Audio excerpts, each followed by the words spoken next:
Bismillahirrahmanirrahim. Assalamualaikum warahmatullahi wabarakatuh.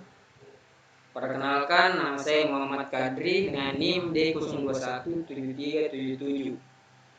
Akan mempresentasikan judul skripsi yang akan saya ambil, yaitu Sistem Pakar Diagnosis Penyakit pada Perokok. Yang pertama yaitu latar belakang. Merokok sudah menjadi hal yang biasa di kalangan masyarakat saat ini. Mulai dari orang dewasa sampai anak-anak sudah sangat tahu tentang benda yang satu ini. Ada beberapa risiko penyakit yang dapat mengancam perokok seperti kanker mulut, kanker tenggorokan, kanker paru-paru, kanker payudara, kanker kandung kemih, stroke, bronkitis, impotensi, dan lain-lain. Dengan paparan tersebut, saya ingin membuat sebuah sistem pakar dengan judul Sistem Pakar Diagnosis Penyakit pada Perokok dengan metode forward chaining yang berbasis Android atau mobile agar masyarakat mengetahui penyakit yang dideritanya akibat merokok. Rumusan masalahnya yaitu bagaimana membangun sistem pakar diagnosis penyakit pada perokok dengan menerapkan metode forward chaining. Yang kedua yaitu bagaimana membangun sistem pakar diagnosis penyakit pada perokok berbasis Android atau aplikasi mobile. Tujuan dan manfaat skripsi ini yaitu membuat sistem pakar yang dapat digunakan untuk mendiagnosa penyakit pada perokok berbasis Android. Yang kedua yaitu memasukkan data kepakaran berdasarkan pengetahuan mengenai penyakit pada perokok pada manusia.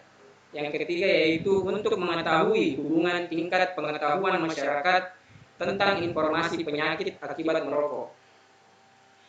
Manfaatnya yaitu memberikan kemudahan mengenai diagnosa penyakit yang diderita akibat merokok berdasarkan gejala-gejala yang diderita. Bab 2 yaitu kajian teori. Definisi sistem pakar secara umum adalah sistem yang berusaha mengadopsi pengetahuan manusia ke komputer agar komputer dapat menyelesaikan masalah seperti yang biasa dilakukan para ahli atau pengetahuan manusia itu. Expert system tidak untuk menggantikan kedudukan seorang pakar, tetapi untuk memasyarakatkan pengetahuan dan pengalaman pakar tersebut.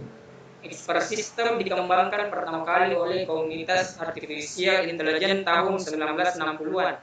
Expert system yang pertama adalah General Purpose Problem Solver atau GPS yang dikembangkan oleh Newell Simon.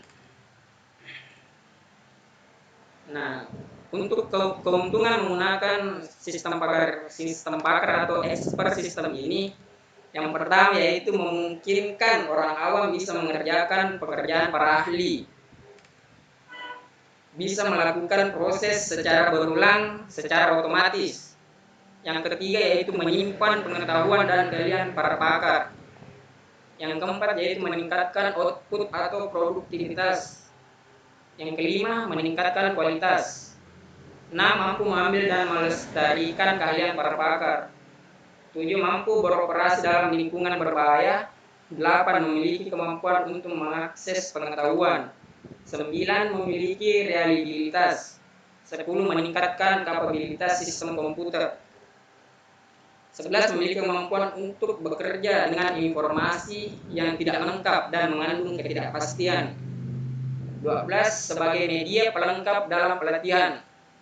13. Meningkatkan kapabilitas dalam menyelesaikan masalah. 14. Menghemat waktu dalam pengambilan keputusan ke komputer.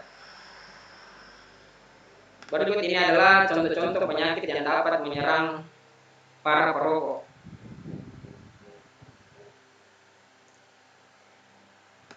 Yang pertama yaitu kanker mulut.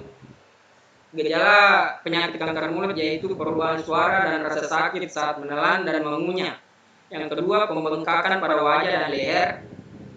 Yang ketiga, bercak merah atau putih dalam mulut dan lidah terasa sakit atau nyeri. Yang keempat, pendarahan pada rongga mulut dan gigi tercabut dengan sendirinya. Yang penyakit kedua yaitu kanker tenggorokan. Gejalanya yaitu perubahan suara dan rasa sakit saat menelan dan mengunyah.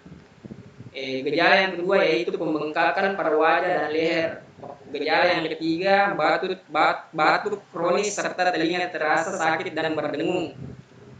Gejala yang keempat timbul benjolan di sekitar mata, rahang, leher atau tenggorokan.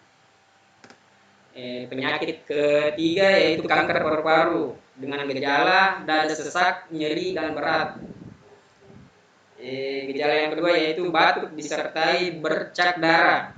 Gejala yang ketiga yaitu sakit pada tulang bahu, lengan atau tangan serta perubahan bentuk ujung jari menjadi cembung.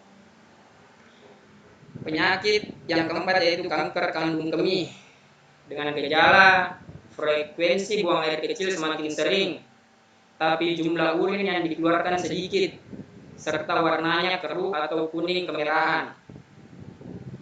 Yang gejala kedua yaitu kandung kemih terasa tegang, penuh, keras, dan nyeri pada perut bagian bawah.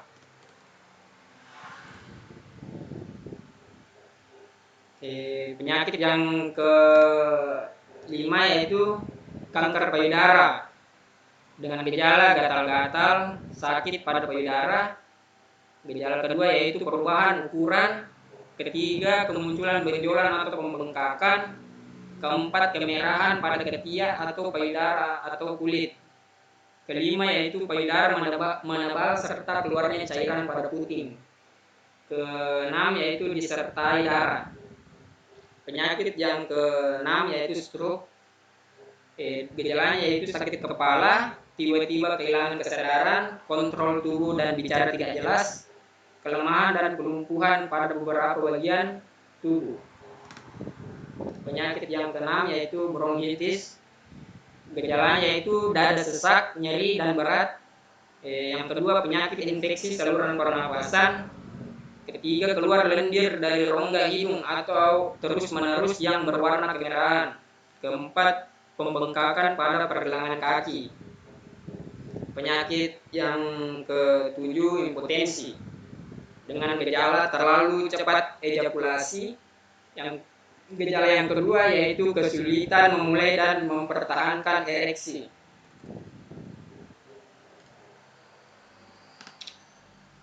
Untuk penelitian yang relevan yaitu yang sesuai dengan penelitian ini adalah penelitian yang dilakukan oleh Yasmiati dari Universitas Muhammadiyah Surakarta, yaitu metode sistem pakar atau expert system yang dibuat dengan proses penelusuran forward chaining untuk mengenali penyakit yang diakibatkan oleh rokok kepada manusia dengan berbasis web. Adapun penelitian yang lain terkait dari Chandra Abir Kurniati 2015 yang meneliti sistem pakar diagnosis penyakit akibat asap rokok. Hasil penelitian menunjukkan sistem pakar mampu mendiagnosis penyakit akibat asap rokok pada perokok pasif sesuai dengan pendapat pakar. Untuk desain sistemnya yaitu user, di mana user akan membuka aplikasi yang dibuat ini lalu memasukkan gejala-gejala yang diderita oleh user tersebut, lalu sistem akan menampilkan penyakit yang diderita oleh user tersebut sesuai dengan gejala-gejala yang diderita oleh sang user tersebut. Untuk metodologi penelitiannya yaitu jenis penelitian yang digunakan adalah penelitian kualitatif dengan metode eksperimental. Tujuan menggunakan metode eksperimental dikarenakan akan dilakukan eksperimen terhadap variabel input untuk menganalisa output yang dihasilkan. Untuk tahap awal dimulai dengan menentukan kebutuhan data, di antaranya mengenai metode forward chaining, jenis penyakit pada perokok, serta gejalanya. Setelah itu data dikumpulkan dan menyiapkan alat dan bahan penelitian. Yang kedua yaitu studi literatur. dilakukan dengan mempelajari dan memahami teori yang digunakan, yaitu mencari gejala-gejala atau faktor-faktor yang menjadi gejala pada penyakit pada perokok. Selanjutnya yaitu observasi. Observasi dilakukan dengan mengadakan wawancara langsung kepada pakar terhadap permasalahan yang sedang diambil ini untuk mendapatkan data yang akurat mengenai penyakit pada data penelitian, yaitu jenis pada perokok beserta karakteristik atau gejala pada perokok, metode forward chaining. Selanjutnya yaitu rekayasa perangkat lunak. Data karakteristik penyakit pada perokok yang terkumpul tadi akan dibuat metode forward chaining. Dibutuhkan data karakteristik penyakit pada perokok untuk dihitung agar mendapatkan hasil probabilitas penyakit pada perokok karena adanya gejala tertentu. Hasil probabilitas pada metode forward chaining menjadi ukuran tingkat kepercayaan penyakit untuk perhitungan sehingga akan menghasilkan sebuah nilai kepastian apakah pasien tersebut menderita suatu penyakit pada perokok. Selanjutnya yaitu setelah itu adalah analisis hasil dari penelitian. Hasil dari penelitian ini didapatkan oleh proses testing, selanjutnya dianalisis untuk mendapatkan kesimpulan apakah penerapan forward chaining dapat mendiagnosa penyakit pada perokok dengan tingkat akurasi yang tinggi.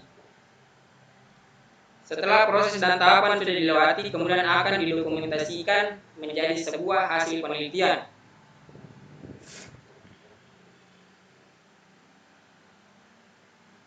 Selanjutnya yaitu penutup.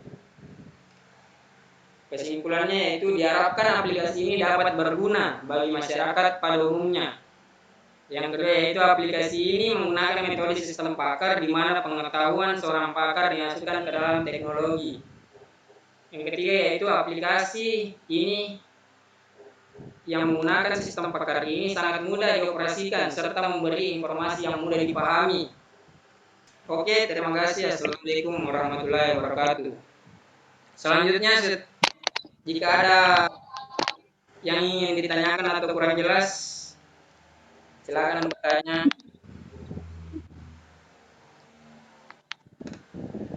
Oh, tidak ada yang mau bertanya? Saya Pak. Ya, kasih atas waktunya. Pertanyaan saya itu yang pertama, apakah menurut Anda aplikasi ini nanti akan efektif sesuai dengan tujuan dari skripsi Anda? Terus yang kedua itu, siapa saja yang bisa memakai aplikasi ini nanti? Apakah hanya perokok pasif saja atau bisa kayak kita yang perempuan yang tidak merokok atau remaja yang sebelum ingin merokok? Nah, terus pertanyaan ketiga itu, apakah Anda sendiri merokok? Oke, saya jawab ya. Yang pertama yaitu apakah aplikasi ini akan efektif sesuai dengan tujuan skripsi Anda? Ya. Di sini tadi sudah saya jelaskan ya.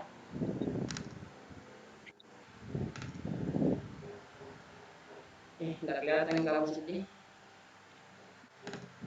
Jawaban. Nah, menurut penelitian-penelitian yang hampir sama dengan penelitian yang saya ambil ini, hasilnya yaitu penelitian itu mampu menunjukkan sistem pakar untuk mendiagnosa penyakit akibat asap rokok pada perokok pasif sesuai dengan pendapat pakar. Jadi insya Allah penelitian saya ini akan sesuai dengan tujuannya. Nah, untuk pertanyaan kedua, siapa saya yang bisa memakai aplikasi ini? Untuk yang bisa memakai aplikasi ini bebas, semua masyarakat boleh menggunakannya. Seperti kalau ibu ada suaminya perokok, baru muncul gejala-gejala, ibu bisa menggunakan aplikasi ini untuk menunjukkan penyakit yang bisa diderita suami ibu akibat merokok.